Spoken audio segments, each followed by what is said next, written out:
మనిషి యవ్వనంలో డబ్బు కోసం ఆరోగ్యాన్ని పోగొట్టుకుంటాడు. వృద్ధాప్యంలో ఆరోగ్యం కోసం డబ్బును పోగొట్టుకుంటాడు. ఆరోగ్యం ఆస్తి కన్నా మిన్న. ఆరోగ్యం లేని ఆస్తి సున్నా. ఆరోగ్యం విషయంలో స్వార్థంగా ఉండండి. ఆస్తి విషయంలో నిస్వార్థంగా ఉండండి. అప్పుడు అందరి మెప్పు పొందుతారు. వ్యాయామం చేయడానికి సమయం లేదనేవారు భవిష్యత్తులో జబ్బులకు సమయం కేటాయించాల్సి వస్తుంది. తిండి విషయంలో నాలుకను ఆధునంలో ఉంచుకునేవాడు యోగి. నాలుకను అనుసరించేవాడు భోగి. నాలుకకు బానిసైనవాడు రోగి. డబ్బు సంపాదించవచ్చు, నిద్ర సంపాదించలేము. పుస్తకాన్ని కొనవచ్చు, జ్ఞానాన్ని కొనలేము. మందులను కొనవచ్చు, ఆరోగ్యాన్ని కొనలేము. పగను సంపాదించవచ్చు, స్నేహాన్ని కొనలేము.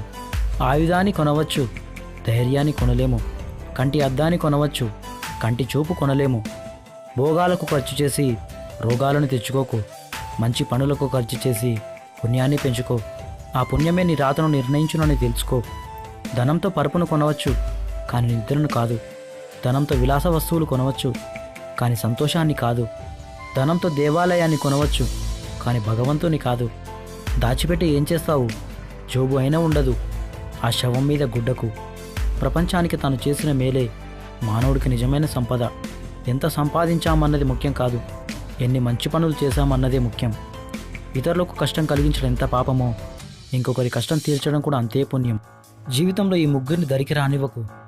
నీకు విలువ ఇవ్వని వారని, నిన్ను చూసి ఈర్ష్యపడేవారిని, మనల్ని అర్థం చేసుకోకుండా మన గురించి ఇతరులకు చెడుగా చెప్పేవారిని. జీవితంలో ఇద్దరు మిత్రులను మాత్రం సంపాదించుకో. ఒకరు శ్రీకృష్ణుడు లాంటివాడు. నీకోసం యుద్ధం చేయలేకపోవచ్చు, కానీ ఖచ్చితంగా విజయాన్ని అయితే అందిస్తాడు. ఇంకొకరు కర్ణుడు లాంటివాడు. ఎప్పుడైనా నువ్వు తప్పు చేసినా, అధర్మం వైపు నిలబడినా ఖచ్చితంగా నీ వైపు నిలబడి పోరాడేవాడు.